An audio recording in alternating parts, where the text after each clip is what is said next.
what are those people thinking? Nuclear hot seat, what have those boys been drinking? Nuclear hot seat, the corium is sinking. Our time to act is shrinking, but our activists are linking.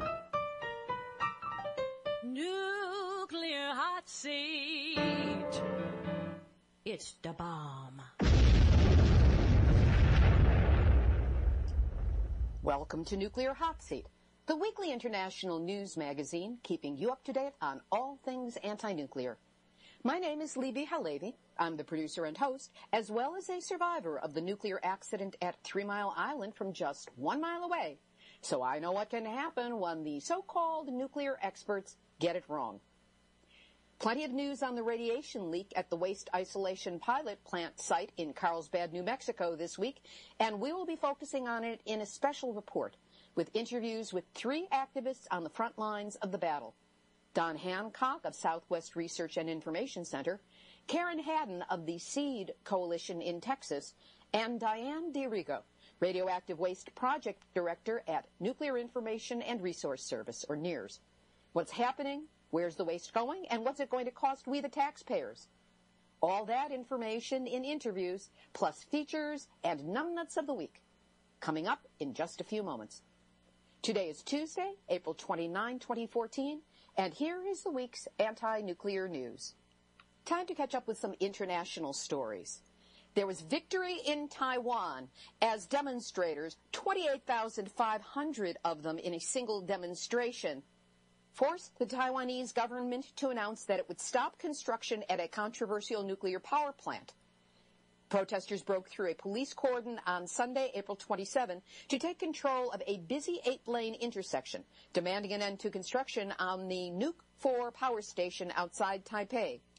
Later that day, the ruling Kuomintang party yielded to pressure and promised to stop work at the plant. They further said that only safety checks will be done, and after that, the Reactor 1 will be sealed for storage, and construction of Reactor 2 will be terminated. Woohoo! However, they also said that in the future, any of its commercial operation will be decided by referendum. Big loophole. Still, I wonder what it would take to make 28,500 people in America march against nukes. France may be the world's most nuclear energy-dependent country, but it looks like it's about to increase the amount of wind-sourced electricity in its power mix. The percentage of wind-powered electricity in the country is currently at 3%, and the country is looking to more than double it by 2020. That's good news, but they better hurry, because France's oldest nuclear power plant, Fessenheim, 37 years old, was shut down on Saturday, April 19, following an incident when a valve in control of the steam supply of the turbine generator accidentally closed. Reactor 1 of the plant has been out of operation since April 9, following a leak in a water supply pipe.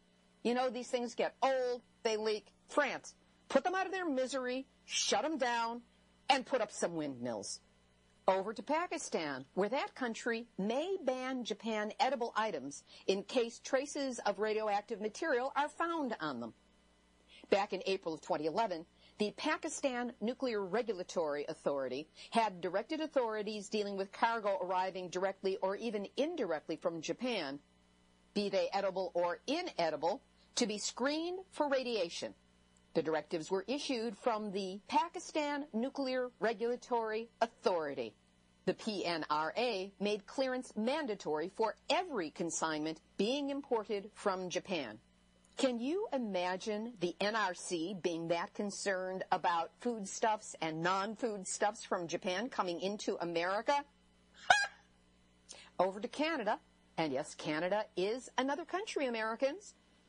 A 4-member group has filed a report with the federal panel examining Ontario Power Generation's proposal to bury low and intermediate level nuclear waste in a limestone formation 680 meters, meaning not quite half a mile, below the surface on the shore of Lake Huron. Class, can you say water table? Now dig it. An expert group, that's what it's called, no names, no credentials, just the label, expert, has said that the immense waters of the Great Lakes will greatly dilute any radiation-bearing water that might leak from a proposed nuclear waste site on Lake Huron. First of all, you don't dilute radiation. It can disperse, but each one of those little particles is still just as potent as it was when it was grouped with all of its buddies. As for the, there's so much water, nobody will notice. That's what's been said about every major body of water that has ended up showing enormous signs of pollution. A little and a little and a little equals, how did it happen? This is how it happens. Fortunately, the questionable wisdom of this is being questioned more deeply than it might have been otherwise, because even up in Canada, they're freaked out about what's happening at the WIPP site. Over to Russia, where construction of a contamination shield at the damaged, that's a euphemism, damaged Chernobyl nuclear power plant could be delayed amid the ongoing political crisis in Ukraine. Adi Roche, the CEO of aid agency Chernobyl Children International, told the Irish Independent, "What can never be forgotten is that the destruction caused by the deadly explosion at reactor number 4 at Chernobyl was triggered by the release of just 3% of the radioactive material in the plant. The remaining 97% of this enormous ticking time bomb of highly unstable nuclear material is still inside the crumbling Chernobyl complex." She went on to say, "The world has very real reasons to be extremely concerned about the ongoing threat posed by Chernobyl, especially at a time of great instability and growing hostility between Ukraine and Russia. So world, pay attention. This is bigger than Putin's ego and the Pentagon budget combined. Make Chernobyl a political-free world zone and get the lid on it before the sarcophagus falls apart. When it was built, they predicted it would last for 30 years. Right now, it's 28 years. We need to get this thing covered now." And for those who believe the folklore that the 1,000-kilometer exclusion zone around the radioactive ruins of Chernobyl has become a thriving wildlife refuge, Bob Alvarez, senior scholar at the Institute for Policy Studies, has this to say. Over the past 13 years, extensive wildlife effect surveys were done by the University of South Carolina in the Chernobyl exclusion zone, with findings published in some 50 scientific publications. They report most organisms studied show significant increased rates of genetic damage in direct proportion to the level of exposure to radioactive contaminants. Many organisms show increased rates of deformities and developmental abnormalities in direct proportion to contamination levels. Many organisms show reduced fertility rates. Many organisms show reduced lifespans. Many organisms show reduced population sizes. Biodiversity is significantly decreased. Many species are locally increased. Mutations are passed from one generation to the next and show signs of accumulating over time. And mutations are migrating out of affected areas into the populations. The New York Times did a really good job in their article of April 27, 2014 on Fukushima, and now the plan to move residents back into that prefecture by March of next year. The government has announced that stipends will end next March for the people displaced by the nuclear disaster, and temporary housing will also begin to be closed. Villagers who moved back before then will receive a $9,000 bonus from TEPCO. Blood money. Evacuees are already feeling increased pressure to go back from a government that wants to limit criticism of the powerful nuclear industry. TEPCO refuses to comment, beyond saying that it had so far paid out $36 billion. Chump change to nuclear. Nuclear Hot Seat correspondent Umi Hagatani reports that survivors of the 2011 Northeast earthquake who are living in Osaka public housing are being asked to sign a consent form when they extend their stay. It is addressed to the governor of Osaka, whom Umi very generously characterizes as a notorious ultra-right-wing sexist, classist, racist. The consent form reads in part, "I understand that I rent my housing as a part of generous relief for emergency cases So I hereby consent to my removal by the date stated by Osaka Prefecture. They are obligated to leave immediately if they cause any damage, inconvenience, or annoyance to other residents. I wonder if talking about Fukushima's health problems falls under that category. And there are other requirements as well. Katsutaka Idegawa, former mayor of Futaba in Fukushima Prefecture, on an interview on RT.com, said, "There are still about 2 million people living in the prefecture who have all sorts of medical issues. The authorities claim this has nothing to do with the radiation fallout from Fukushima. I demanded that the authorities substantiate their claim in writing, but they ignored my request. There is no one to help us. We need to admit that actually many people are dying. We are not allowed to say that."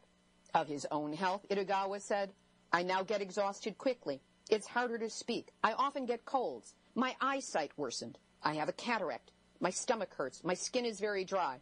I have muscular weaknesses in different parts of my body. These are the consequences. I'm not getting any treatment right now. Actually, there's no place I could go for help. I now live in Saitama. The nearest hospital refused to treat me. So I'm trying to restore my health through nutrition."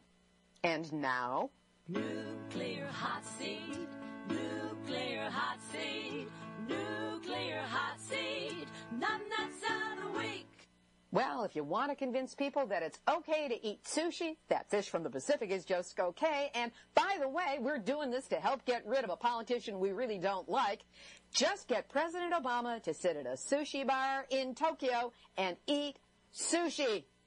Bet your $6.5 billion buddies down at Vogtle Nuclear in Georgia didn't tell you about the need for liquid zeolite, did they? Ha! Gee, Mr. President, that's why you get to be this week's Nuts of the week. Before we get to this week's featured interviews, I wanted to let you know that work is now underway to get the Nuclear Hot Seat website up and at 'em again after its hack attack. We do have a temporary redirect page up at the regular address, nuclearhotseat.com, and we will be posting there for the time being with links to each new episode, including this one. Our archive is up on iTunes under podcasts, and you can also catch the last few of our shows on YouTube as well under Nuclear Hot Seat videos. Regarding the website, the fix is going on and it is expensive. I want to thank everyone who has been supportive of me and this show with your comments, suggestions, and, bless you, donations. There's a donate button on our temporary page, and yes, it is secure. If you can, please, anything you can donate will be greatly appreciated and go immediately to the cost of fixing the website.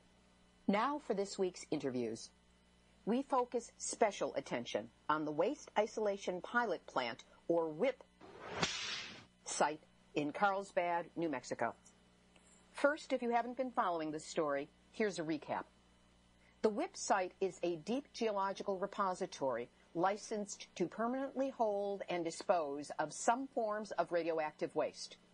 It opened in 1999 and was supposed to hold this deadly radioactive waste safely away from people and the environment for 10,000 years. But on February 14th, Happy Valentine's Day, the site experienced a radiation leak that released an unspecified amount of plutonium and americium into the environment. There goes the neighborhood. Seriously, 21 workers are confirmed to have been contaminated by the radiation, and there are no accurate readings as to how much was released or how far it went. Last week, the Department of Energy released a 300-page report on the accident, a document that satisfied no one except maybe the people who wrote it and their mothers. Where does all this stand now? First, we talk with Don Hancock. He is director of Southwest Research and Information Center, an environmental watchdog group based in Albuquerque, New Mexico. Don has been a reliable source for information on this accident since it began and has been featured previously on Nuclear Hot Seats number 139, 140, 143, and 146. Here he is on number 149.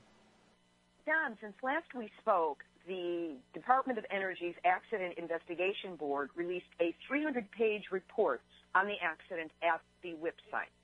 What, if anything, do they cite as the direct cause of the accident? They don't do a very good job, in my view. They said they didn't know what actually caused the release in the underground, but they presumed that the release in the underground was caused by a roof fall. That's what they said in the report. Now, one of the unanswered questions about the report is why was the report finished on April 1st and then not released for 3 weeks? But therefore, it was 3 weeks out of date when it was released, and there now have been workers underground who said there is no roof fall.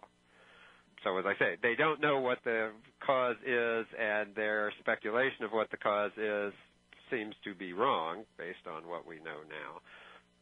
They also said that, okay, so the release happened in the underground, but the reason it got out, some of it got out into the environment, was because of a design flaw in the ventilation system that included 2 dampers that weren't designed to fully close. And since they didn't fully close, some of the radiation from the underground was vented directly out into the environment rather than going through the HEPA filters as it was supposed to. And they said that that was a design flaw. They should have known about it. So they say the ventilation system, and particularly the filtration system, had a fundamental flaw in it. That's true. We know that there was some release because of the dampers. That still doesn't tell us how much, and it doesn't really satisfy me that that was the only way that waste was released. But they don't discuss at all how it is that the 21 workers got contaminated. And they don't discuss at all how it could be that the only contamination is what 21 workers breathed in. They continued in the report to say there's no evidence of any significant contamination other than the 21 workers. Well, that defies logic and science and physics and everything else. I mean, what came out through those 2 leaking dampers didn't all just go to 21 workers, some of whom weren't even on the site when this release happened. But none of those questions did this report address. I find it interesting that in that statement they use the word significant and that there was no evidence. There's no evidence that they don't seek the data. And significant is one of those wobbly spin-speak words that can reframe something as pay no attention, don't worry your pretty little head, as opposed to something actually happened. And they should have, in my view, totally within the scope of their report, should have been to analyze why, whether it was inadequate equipment, inadequate worker use of the equipment, inadequate training, or other things, why it is that they didn't have the evidence and they didn't develop the evidence that this leak happened and the contamination was out there and the contamination went to more than just the 21 workers. It's in the air. It's now a lot of it's in the soil, and we don't know where, et cetera, et cetera. But they, as I say, they didn't discuss those things. So in my view, while there's some useful and some new information in the report, it's very inadequate in terms of what it was trying to cover. I find it fascinating that there is, in this report from Board Chairman Ted Wyka, he said that more than a 10-hour response to the initial emergency alarm, and that, this is a direct quote, the bottom line is they failed to believe initial indications of the release, which would make this akin to 3 Mile Island, where nobody wanted to believe that the radiation that was showing up was as high as it was. Yeah, I absolutely. Remember, this was an event that was never supposed to happen. So everything that everybody had thought and learned up to that time was nothing could happen. The report does point out correctly that the underground air monitoring systems, there were supposed to be 4 continuous air monitors functioning at the time the release happened. Only 1 of the 4 was functioning. And the one that was functioning then had failed earlier on, just a few days earlier. And the problem, the accident board said, is there had been a number of false alarms from these continuous air monitors. So both because the mindset was nothing like this can happen, and because you had false alarms in the past, the reaction was, as you stated, oh, well, we have another alarm, but that can't be right, kind of thing, both because our mentality is that it can't be happening, and we have experience of the monitors doing false alarming. That's very troubling on both angles, both sides of that you would think that you wouldn't really be careful on the one hand and know that it is dangerous and it can happen and we shouldn't be overly confident. And two, that when you have a system where you know that your monitors have failed, that you don't have multiple redundant ones. So, if there had been 4 operating and one saying there's a release and 3 others properly stationed are saying there isn't, then you have some ability to say, oh, well, maybe this is another false alarm. But when you've only got one operating and it throws an alarm, you should behave as if it is a real alarm. This goes to a point that was made in the report that Nuclear Waste Partnership has exhibited poor management, an eroding safety culture, ineffective maintenance, and a lack of proper oversight for radiation release, which is a pretty damning combination in dealing with a nuclear site. What is going to happen to them, or what could happen to Nuclear Waste Partnership as a result of this accident and this evaluation of them? Well, I'm going to say 2 things. I've been saying for several years what the accident board said, and I've been being ignored by Nuclear Waste Partnership and DOE on that subject for several years. I've also, as the accident board didn't, talked about why that declining safety has occurred, and in my view, it's significantly related to the fact that Nuclear Waste Partnership and DOE have been interested in expanding WIP to other missions so that Nuclear Waste Partnership can have more money and operate longer at the facility. And that's a direct cause of the reason there isn't oversight is because the overseers are out promoting other missions rather than overseeing the safety. That goes for both Nuclear Waste Partnership and the DOE folks. That why that declining safety has happened, the accident board report didn't go into. But having said that, answering your question, unfortunately, based on past experience with DOE, Nuclear Waste Partnership's reward will be a reward. They will get more money because now they'll have to do, some amount of cleanup. They have to do some amount of retraining. They have to bring in some new, more experienced people in dealing with nuclear safety. And Nuclear Waste Partnership has already said that's what they're doing. Well, their reward will be, okay, since you failed and you need to bring in new people, we will pay you more to bring in new people and continue operating. That would be typical of DOE, not just at WIP, but at other sites. A lot of us would argue that since Nuclear Waste Partnership has had this contract for less than a year and a half of a 5-year contract with a renewal clause in it, that they've clearly not carried out the terms of the contract, and therefore the contract could be terminated. But I don't expect at this point that that's what DOE will do, but that's certainly something that should be considered because Nuclear Waste Partnership has been shown not to be able to operate the facility in the start clean, stay clean, no radiation release mode. So that should certainly be considered as well. And in the broader scheme of things, given this continuing history, not just at WIP, but at Hanford and Oak Ridge and Idaho and Nevada and South Carolina and all of its other major sites like Los Alamos, there have been leaks and problems and errors and safety problems and people being contaminated and contractors not fulfilling their job. One also must entertain the idea of whether the Department of Energy is actually the correct federal agency to be operating such facilities, and we also need to consider what role the regulators played in lack of regulating the facility. Going to possible causes of the accident, there have been reports that a green burst was seen in the utility yard just minutes before the radiation release began, that there was a popping noise heard, and emergency personnel reported reddish-brown vapors observed within hours after the radiation release began. Do you have any familiarity with this and how it might impact the understanding of how the accident happened? What I know about it is what I've heard from various sources. The accident board gives very short shrift, mentions the popping 20 minutes before, etc.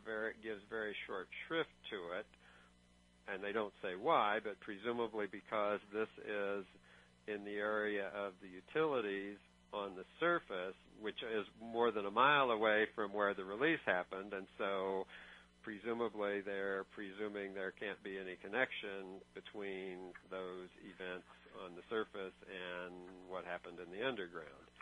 The vapors, again, same kind of thing. There's no obvious necessary direct connection. So once again, the report mentioned some of these things, but didn't really go into them in great detail about trying to resolve what they actually were, what the popping sound was, what the things that workers saw, what they actually were, and whether they meant. So I certainly think it's worthwhile to have some further investigation about those things. I continue to believe that something happened in the underground with one or more of the 258 contact-handled waste containers in Panel 7 in the underground, and we still don't know, and DOE agrees and admits they still don't know what happened. That's why all of these things need to be investigated. Frankly, it's why I think we need an independent investigation, not just depending on 5 DOE employees to be the Accident Investigation Board, which is the case. So, yes, there's still a lot that is unknown and unresolved. How far have crews been able to get underground to explore the possible cause of the accident? So they've been underground, and last Wednesday they actually went to where they currently have seen the highest levels of contamination in the underground, to where these 258 containers are in Panel 7 and Room 7. And they went to what's called the face, in other words, the last place that wastes were stacked there, and they took radiation readings. They did get significant radiation readings, 10,000 disintegrations per minute in the air. But when they looked, everything, the containers that they could see all looked like they were when they were put in. So it wasn't like there were containers on the floor, broken open, or anything like that. So they found the radiation. Their procedures were that they were taking a ladder along, and they were actually supposed to actually get up on the ladder so they could look over the top, because there is a gap. The containers are stacked, but they don't actually go all the way to the 13-foot high salt ceiling. So if you get on a ladder, you can look over.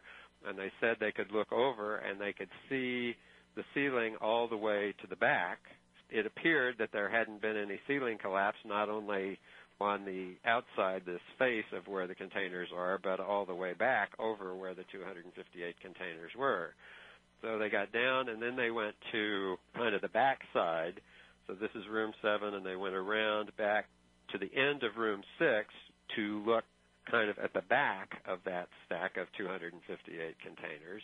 They said they looked, and again, it looked all okay, but the levels that they were reading there were twice as high, 20,000 disintegrations per minute.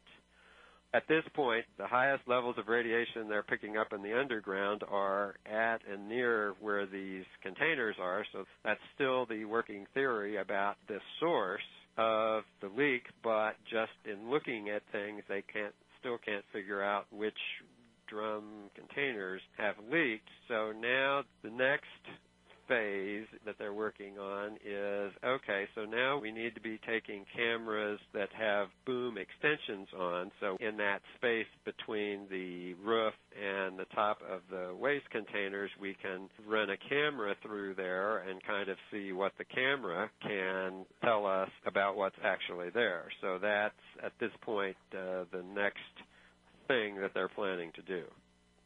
Should the site ever be allowed to reopen, how is it going to be different for workers who go underground?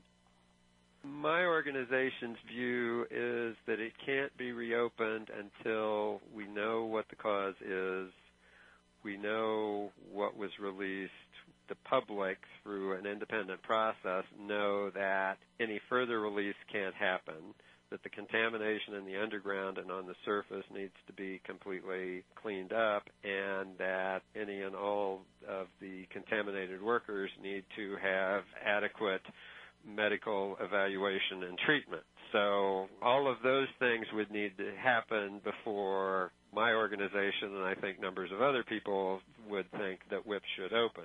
That, however, is not the Department of Energy's position. They continue to say that they're working hard to figure out as much as they're going to figure out and develop a plan, which is they're now saying they're going to have a plan by June 1st as to how they're going to get reopened.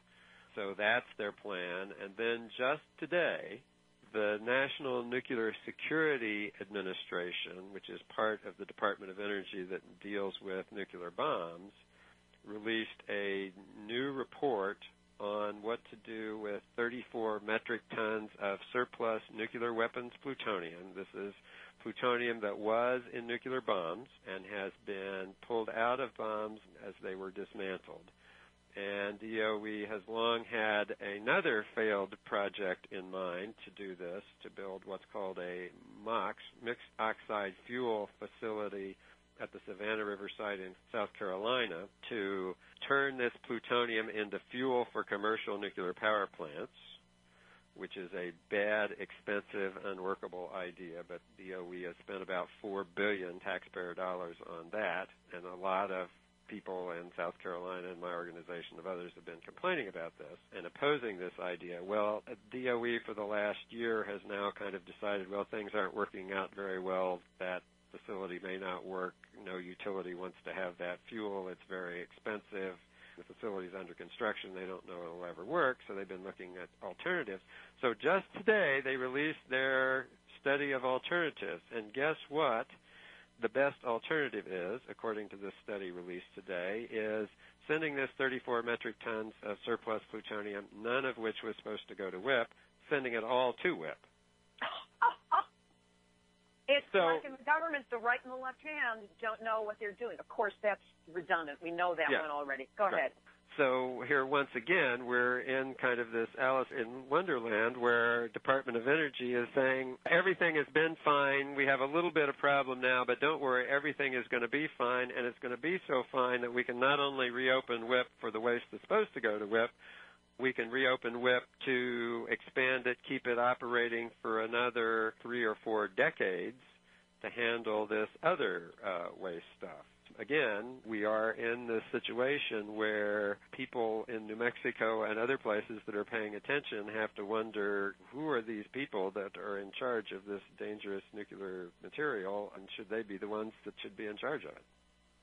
In terms of the people who live in and around the WIP facility or might consider themselves downwinders at this point, what, if any, kind of protest or activism is taking place over and above what it is that you've been bringing to the table for so long? People in the Carlsbad area and southeastern New Mexico are not used to, it's not their style to protest. So there haven't been any protests down there for many years.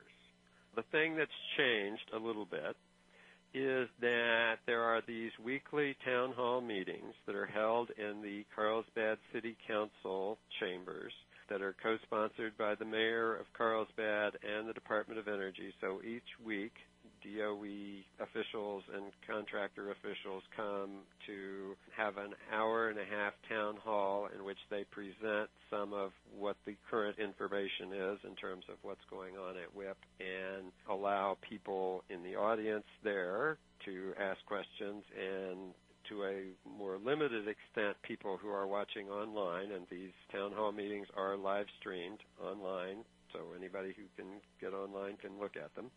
And so there's some amount of questioning online that's allowed. And so historically, when there are public meetings or things like this idea that I just talked about of DOE saying, well, we can send a bunch of this stuff to WIP that's not supposed to come to WIP. Historically, there have been a couple of people in Carlsbad who have gone to those things and asked questions or raised concerns, but not more than that. What's been happening at these town halls, and we're now, 7 weeks into these weekly town halls, there continue to be people showing up at those town halls asking the kinds of questions, some of which are similar to what you've asked today, and are clearly not satisfied with all the answers they're getting. That's not a protest, but that's people in a company town, and in a company town you don't say things publicly against the company.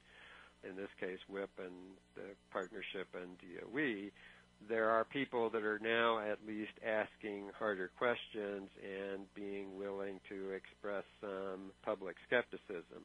A couple of pieces of new information in the Accident Investigation Board report is there were 2 workers, one of whom was at the site at the time of the release and one of them who came the next day, who asked for the bioassay sampling to be done before it was DOE, and the contractor decided they needed to do that. So again, that has not happened in the past with the workers saying, we aren't sure things are as safe as you keep telling us. We want to check for ourselves. So again, the fact that at least 2 of the 21 workers that have now been shown to be contaminated were concerned about it and asked to be checked before they were asked or advised or otherwise requested to do so.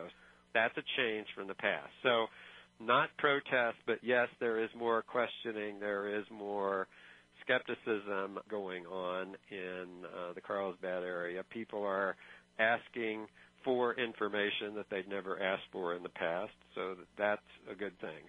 There is more consciousness, more publicly expressed concern and questioning in the immediate vicinity than has been the case in the last 15 years going on. Any last thought you want to throw in that we haven't covered? There are always more things to cover, but I appreciate the fact that you are continuing to give time and interest to this issue, which I think, as you know, is important not just to folks in New Mexico, but folks around the country. So I appreciate your continued interest. Oh, you're not going to get rid of me on this one, Don. Okay, that's great. Well, they're not going to get rid of me. DOE's been hoping to get rid of me for more than 30 years about this, so they're not getting rid of me either. So I appreciate talking with you. Don Hancock, Director of Southwest Research and Information Center. When the website's back up, we will post a link to that Department of Energy surplus plutonium study that he mentioned. Next, I spoke with 2 strong, powerful women within our movement. Diane DeRigo is the Radioactive Waste Project Director for NIRS, Nuclear Information and Resource Service, and Karen Haddon is the Executive Director of the Sustainable Energy and Economic Development Coalition, or SEED Coalition. It's an environmental watchdog group located in Texas. Together, these 2 women filled in the picture of where the WIP nuclear waste is headed and what we face at Waste Control Specialists, or WCS, in Andrews, Texas. We started at the root of the problem with Diane's historical overview of how and why WIP came to be. Diane, going back into history, what was the intention behind the creation of the WIP site? The Waste Isolation Pilot Plant, or WIP site, is near Carlsbad Caverns in New Mexico, and it was originally intended, and the agreements between the Environmental Protection Agency and the communities and citizens and government of New Mexico and the federal government was that they would only take weapons-generated nuclear waste, and specifically transuranic waste. That means waste that's heavier than uranium. So it's uranium plus more, things like plutonium and americium and neptunium. And these are very, very long-lasting radioactive wastes. The half-life times 10 or 20 is the hazardous life. This stuff is hazardous into the 250,000 to 500,000 years, sometimes even longer than that. So it's essentially radioactive forever. and it's extremely dangerous if inhaled. It gives off alpha particles. These are kinds of radioactivity which are the worst if they're inhaled or ingested, and then they lodge in the body and give off alpha particles from within. So it's like having a little X-ray machine within your body, and the power of the alpha particles is much, much stronger for the short penetrating distance that they have. So it's the worst of the radioactive materials to inhale or ingest. And the wastes are generated mainly at nuclear weapons sites, but they're also in irradiated fuel from nuclear power reactors. But the deal with WIP, the site in New Mexico, was that it's only supposed to take the stuff from the weapons program, not from the nuclear power program. There have been continual suspicions, concerns, threats that more waste could go there than what was originally contracted, high-level waste, et cetera. And in February, as you've been covering on your show, on February 5th, 2014, there was a fire in one of the trucks at the WIP site in New Mexico, and then potentially a completely separate event on Valentine's Day of 2014, plutonium was detected off-site from the facility, attributable to the facility, and workers were exposed in inhaled radioactivity. So the WIP site was closed down, and it is a site that is supposed to take waste from the nuclear weapons locations, nuclear weapons complex around the country. In fact, the Department of Energy has contracts with the states in which these other nuclear weapons sites are located to bring material to this dump, and that's what they're trying to commit to. They're trying to stick with these contracts and the schedule, even though the site is now closed indefinitely, and we don't even know, even after this interim report that came out yesterday, what happened at the site. A 300-page report, and basically they don't really know what happened, and they will be reporting later when they figure it out. I love that it's a 300-page report that basically says we don't know what happened. The radioactive waste that's been generated from nuclear weapons production, nuclear atomic weapons around the country, it's been piling up for decades in Los Alamos, New Mexico, Savannah River, South Carolina, Hanford, Washington, National Engineering Labs in Idaho, and all of these sites threaten the aquifers where they are located, so nowhere is a good place for the material. The plan was to send it to this location. However, now this location has shown itself to not be a reliable place to isolate it. And despite that, the Department of Energy is continuing to take the waste on schedule. So they're going to bring it to a different place, Waste Control Specialists in Texas. And I'll let Karen talk to you about that. Karen, the waste now from WIP that is supposed to go to WIP is being shipped to the WCS site in Andrews, Texas, which is what you have been monitoring among many other sites in Texas for the SEED Coalition. Tell us about what's been happening to the waste as it arrives at WCS and why this is not a good idea. The waste coming from Los Alamos is being stored above ground in steel sheds. They do have a concrete floor, but this is waste that was originally going to go half a mile underground. Everything about the Waste Control Specialist site is very, very questionable in my mind. The site never should have been opened at all, based on the fact that 8 employees at the Texas Commission on Environmental Quality recommended denying the license. And they did so because of the concern about radioactive contamination of water. There is water very close to this site. There's been debate about whether it's directly over the Ogallala Aquifer, and the people who say that it's directly over the Ogallala Aquifer have been sued in the past by Waste Control Specialists.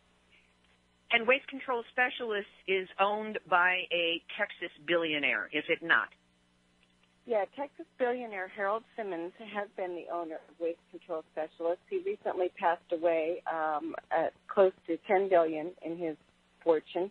He's a major donor to Republican candidates in particular and some Democrats as well, and was Governor Perry's #2 all-time funder. He has funded the Swift boat ads against Kerry when he was running his presidential race, and has helped fund the campaign for Obama as a Muslim at one point in time. So this is what happens with these billions of dollars. And the money gets spread not just in Texas, but in Congress to congressional representatives and senators to various locations around the country so that the company can ensure business from all around the country in terms of bringing in commercial reactor waste. The site started out to be limited to Texas, Maine, and Vermont, and then was just down to Texas and Vermont. And after that, they managed to get our legislature here in Texas to expand the license to take waste from commercial reactors all around the country. So it's always shifting, and they're building a radioactive waste empire that grows daily, and they systematically are undoing all of the protections that they once had as requirements in their license. Their license is being loosened in every possible way. We believe, or we know, that the WCS site is located above the Ogallala Aquifer, which is under 8 states and provides drinking water for the people in those states. How can there be a debate about a geological site or something that has been mapped by the... That's a very good question. The maps in 1995 showed the Ogallala Aquifer under the WCS site and in that part of Andrews County, which is right at the base of the Panhandle on the New Mexico border.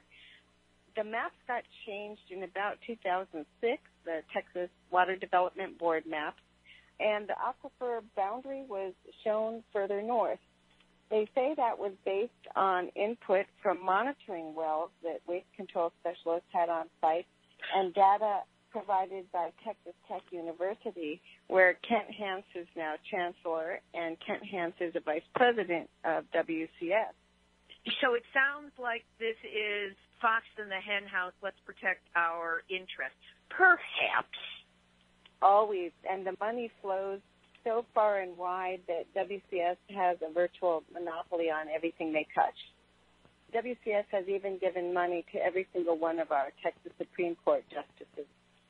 So there's reason to at least suspect the new boundary on the Ogallala Aquifer. The company admits that the Ogallala is at about 6 miles north of the site, and they claim that the waste and that the radionuclides could never move in that direction, but that just doesn't match what happens in nature. There's a lot of fracking. There's a lot of pathways underground that could be pathways that radioactive material could travel. People have asked questions since you mentioned fracking. There have been questions asked. I don't know whether any answers have been provided on how close to the site fracking takes place. The footprint is a smaller area, but then underneath, the site expands much further out, and there has been fracking in this region of New Mexico. Let's get back to, this is now waste that is being stored above ground in containers that normally would be half a mile underground in salt caverns. What could go wrong? That was rhetorical. I understand that there is a time limit as to how long this waste is supposed to be on the WCS site. Can you talk to that? The existing license for WCS does allow them to store transuranic waste, but it does have a 1-year time limit. DOE has said in their agreement that if it ran past that time, they would ask for a longer time frame. So there's no telling what exactly could or would happen. They have 3 buildings that this waste can fill up, and beyond that, they don't really have any more buildings that the waste could go into. And there's a lot of this waste sitting out there waiting for a place to go. So there's no telling how this will play out. And in terms of what could go wrong, there are actually many things that could go wrong, which is including tornadoes with this stuff stored above ground. Even though the area is dry, sometimes there are massive thunderstorms and flooding. there's concern about fires near Los Alamos, there have also been wildfires in West Texas in Andrews County, some of them fairly close to this site that has a vast quantity now of radioactive waste next to a site that's called a RECRA site that has hazardous waste and corrosive chemicals. The thing that I find a bit interesting is that the transuranic waste, these wastes that are supposed to go to the WIP site for disposal, they've been at the weapons facilities for decades since they were generated. Some are pretty old. Some have been dug up and recontainerized. And I find it interesting that now, at this point, when the Department of Energy's disposal site is not able to take waste, that the Department of Energy is still committed to taking the waste, even though there's nowhere for it to really go. And, of course, Waste Control Specialist loves the idea of taking more waste of any kind. It's always wanted to take as much as possible. This is pretty clearly a foot in the door for high-level waste. It's not like the waste at these sites is safe. I'm certainly not saying that. I think all of us are very sympathetic with the inadequate way that the Department of Energy has for managing the waste at its sites. The situation, though, of committing to taking the waste and then bringing it to a place where it's only able to be stored for 1 year, they're setting themselves up for what's going to happen in a year. I mean, obviously, they're going to push to get a longer storage time if WIP doesn't reopen, and considering it's been over a month and they still don't know what even happened there, it's unlikely that it will. Many have suspicions about whether WIP will actually reopen. Could this be a step towards accepting high-level radioactive waste at the Texas WCS site? That is a huge concern of ours, that accepting this waste is a step toward accepting high-level waste in Texas. In fact, that was my first thought. Oh, here comes a huge quantity of transuranic waste. The high-level waste will surely follow. Well, sure enough, it wasn't a day or two later when Chuck McDonald, a spokesperson for Waste Control Specialist, was saying the exact same thing. This is great for us. It shows that we can handle high-level waste. So I think that is what we can expect. Furthermore, when it comes to the transuranic waste, the experience so far with waste being stored at Waste Control Specialists has been a real problem. They were storing waste from Studsvik, a processor in Tennessee, at the WCS site, and it sat there way past its deadline. Our organization filed a complaint about it with the environmental agency here. And what happened as a result was that there was no fine that was levied, and no one required them to move the waste, which was what their license said should happen. Instead, the waste continued to stay at the site and was stored for a long time, and eventually it was buried. So that's what the experience has been so far. We hope that that won't be the experience with transuranic waste. But the concern, of course, is that the transuranic waste will continue to be brought in, that the 1 year limit will be extended, as was for the Studsvik waste from the Tennessee processor, and that it will de facto become a more permanent place for this waste for which it was never designed. They are not licensed for disposal, only storage of this waste. To give people a clear picture, at the WCS site, the waste is not stored underground. It's above ground in containers where it is open to whatever the elements have. Tornadoes in particular were a really frightening thought. And in terms of them being told that they have to get rid of the waste after a year, it is either a shell game or a hot potato. Where would it go? Exactly. Those are precisely our concerns. So, Diane, given this problem at WIP, which was supposed to last for, 1,000, 10,000 years, and barely lasted 15 without this radiological accident taking place, what, if any, impact do you see this having on our national nuclear policy or the way business is done? if it's up to the Department of Energy, there will be no change. They do not see anything as a big problem, and fortunately, there is an investigation going on by the Defense Nuclear Facilities Board at the request of the New Mexico senators. That at least is somebody other than the Department of Energy looking at what happened. But unless the public really raises its concerns, the Department of Energy is more than happy to just shift over to disposal at WCS, I would imagine. In terms of the release of radiation and the fact that it was ongoing for perhaps 20 days, and now we've got plutonium and americium released into the environment in our Southwest, is there any other nuclear accident that has taken place that would parallel this one? I don't think we know enough about this one to be able to answer that question yet. Nuclear waste sites have leaked ever since there have been nuclear waste sites. When they get caught, that's actually a good thing because there's really no way to physically isolate this material for as long as it's hazardous. So if we at least are detecting that it's happening, then we've got a bit of a chance to control it. But unless the government stops making more nuclear waste, we're not really on our way to solving it, and they're not in the mood to do that. It's not at all surprising that there was an ongoing leak. It always seemed that probably would be occurring, and some experts have pointed out that the filters don't get 100% of the waste. When you look into the fire report from February 5th, you find that one of the things that happened was that the ventilation curtains were cut. No one explained why that happened, whether it was for workers to breathe fresh air or to be able to see. Obviously, it was a nightmare scenario. So no one can tell us quite why. And now this initial report is alluding to problems with radiation coming up the ventilation shaft, in addition to noting a green spark and arcing at the substation, the electric substation nearby, before this radiation got detected.